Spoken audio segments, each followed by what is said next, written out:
Nosso convidado de hoje é o PhD em Ciências do Solo, agrônomo e gerente técnico de HF Café, Marcos Revoredo. Ele vai contar para a gente hoje sobre como o produtor pode cuidar da nutrição das plantas e quais são os reais benefícios desse investimento na plantação. Marcos, seja bem-vindo. Olá, Chinara. Olá a todos. É uma grande satisfação participar aqui da Ciência Agro e poder contribuir com informações para você, produtor. Bacana, Marcos. Conta para a gente qual a importância do manejo nutricional. Logicamente, manejo nutricional, quando falamos, temos muitas informações, né? Para a cultura, em cada genética, ela precisa, para atender o seu potencial produtivo e qualitativo, a gente precisa atender várias exigências da cultura, desde a temperatura, questão de umidade, uma boa irrigação, manejo sanitário, como também o aspecto nutricional da cultura. É, e isso, cada vegetal, cada genética e cada fase de desenvolvimento do cultivo, ela necessita, logicamente, de todos os nutrientes que são essenciais para o cultivo, mas em cada fase ela necessita de balanços nutricionais específicos, seja para a fase do crescimento vegetativo, fase crescimento de flores, desenvolvimento do fruto. Então, é importante que a gente atenda cada fase de desenvolvimento e faça uma boa programação para atender todos esses nutrientes de uma forma programada, equilibrada, para assim a planta conseguir desenvolver cada fase fenológica e assim obter o seu potencial produtivo com qualidade. Então, Marcos, você estava falando agora, né, sobre a questão de ter um planejamento, uma programação do cultivo, do manejo nutricional. Como ele é feito? Como produtor, ele pode implementar esse manejo, porque a gente sabe já que não é só pela adubação, né, tem outras coisas também. Exatamente, Nara.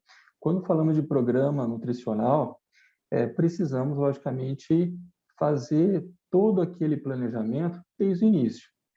Fazer aquela adequada correção da fertilidade do solo para que a gente consiga levar os níveis de cálcio, de magnésio, a termos uma elevação da saturação de bases, corrigir a acidez para que tenhamos uma adequada disponibilidade de nutrientes nesse solo para a planta.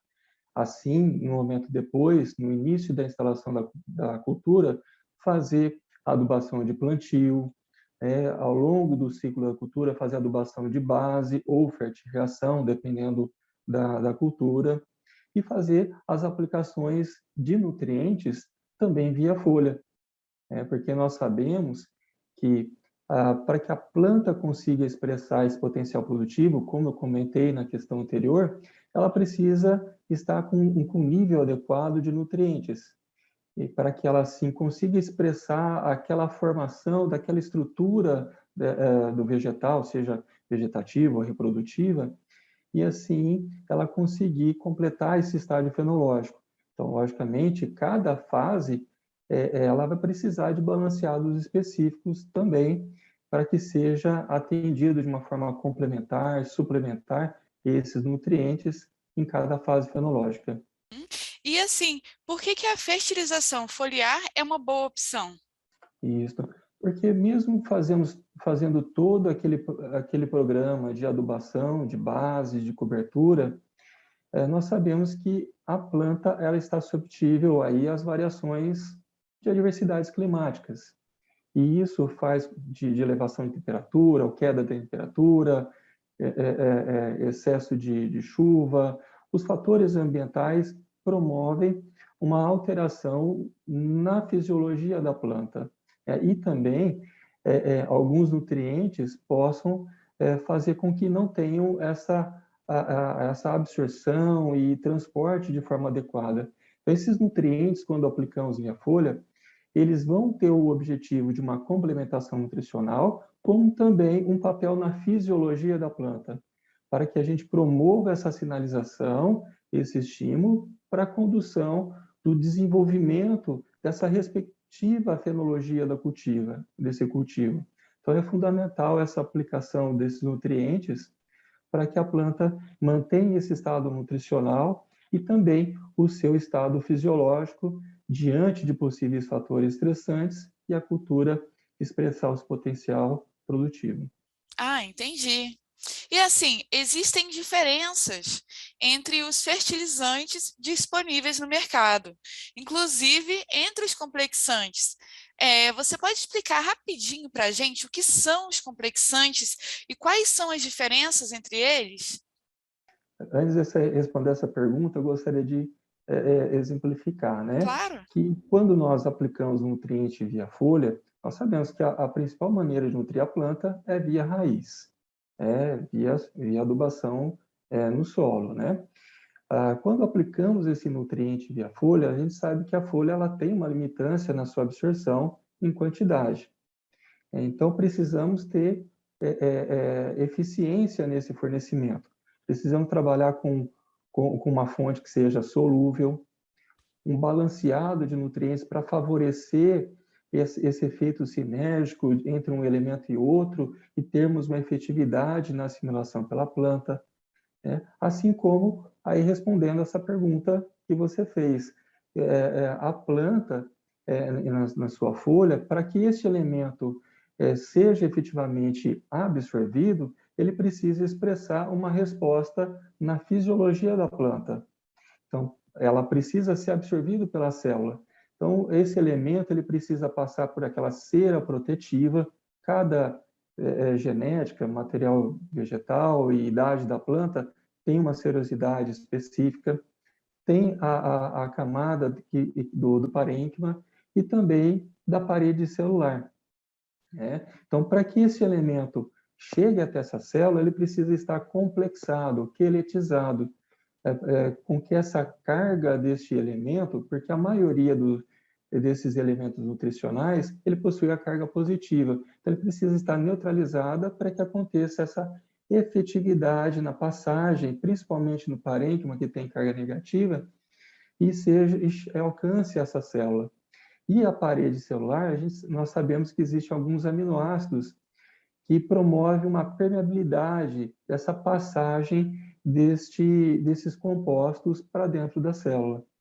Então, é fundamental que este elemento, quando fornecemos via folha, esteja complexado, para que a gente tenhamos uma melhor velocidade, seja mais rápido essa absorção e realmente expresse a função deste elemento nutricionalmente e na fisiologia desse vegetal.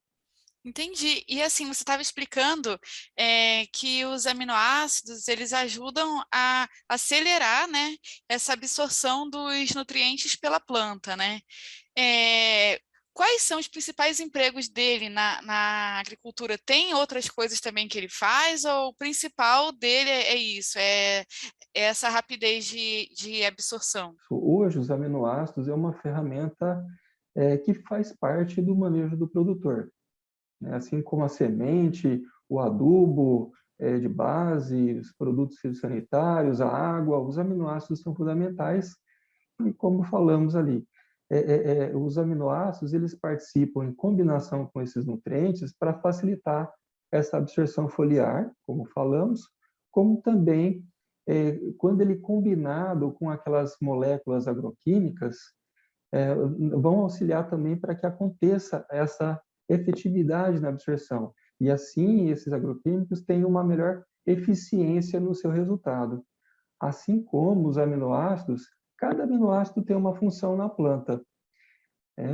Cada aminoácido tem uma função no vegetal, ele desempenha uma função específica. Então, quando aplicamos, ele sinaliza rotas metabólicas ou também participam da construção de proteínas ou fito-hormônios, por exemplo, para que a gente promova no vegetal um crescimento mais equilibrado e supere, também por resposta fisiológica, por conta desse aminoácido, essas eventualidades climáticas que temos aí anualmente tendo surpresas. Bacana. E os produtos da Altec Crop Science, eles são formulados com aminoácidos, né?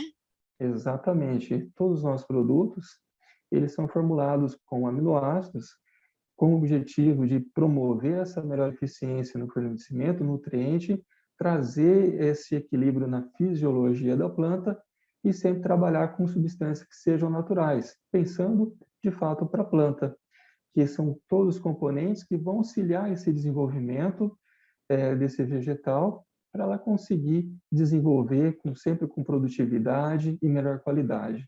Bacana, Marcos. Muito obrigada pela sua participação e aos ouvintes do Ciência Agro, um abraço e até a próxima.